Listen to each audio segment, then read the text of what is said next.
ഉച്ചയ്ക്ക് മോന്റെ ക്ലാസ്സിൽ നാടകമുണ്ട്. മണ്ടനും മറവിക്കാരനും. മറവിക്കാരനായിട്ട് മോനാ അഭിനയിക്കുന്നത്. മണ്ടൻ വേറൊരു കുട്ടിയാ. ഇവനാ മണ്ടനാവാൻ ബെസ്റ്റ്. രാവിലെ ഒന്ന് പ്രാക്ടീസ് ചെയ്യണം. മണ്ടനായി അഭിനയിക്കാൻ ഒരാള് വേണം. അതിനെന്താ, ശരി, ഓക്കെയാ. രംഗം ഇതാണ്. മണ്ടനും മറവിക്കാരനും കൂടി നടക്കുന്നു. കുറേ നടന്നപ്പോൾ മറവിക്കാരന്റെ ഡയലോഗ്, അയ്യോ ഞാൻ ഭക്ഷണം കഴിക്കാൻ മറന്നു. അത് കേട്ട് മണ്ടൻ ഓടി ഗുഹയിൽ ചെന്ന് ഭക്ഷണം എടുത്തു കൊടുക്കുന്നു. അപ്പോൾ മറവിക്കാരന്റെ ഡയലോഗ്, അയ്യോ ഞാൻ വെയിലത്ത് ചൂടാനുള്ള ഇലത്തുപ്പി മറന്നു.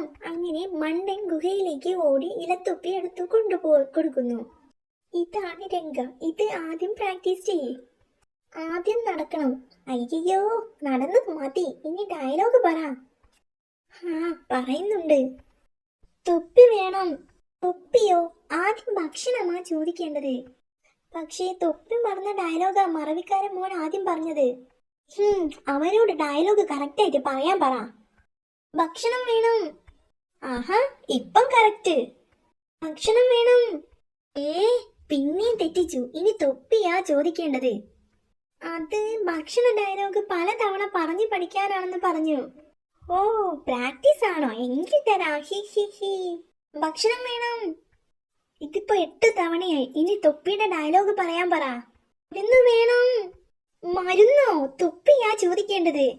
ഇത്രയും പ്രാക്ടീസ് കഴിഞ്ഞപ്പോൾ വയറുവേദന തുടങ്ങി. അതിനാ മരുന്ന്. പിന്നെ വയറുവേദന കാരണം മറവിക്കാരെ ഇന്ന് നാടകത്തിന് പോകുന്നില്ല എന്ന് പറയാൻ പറഞ്ഞു. അതുകൊണ്ട് തൊപ്പി ഡയലോഗ് ഇനി വേണ്ട.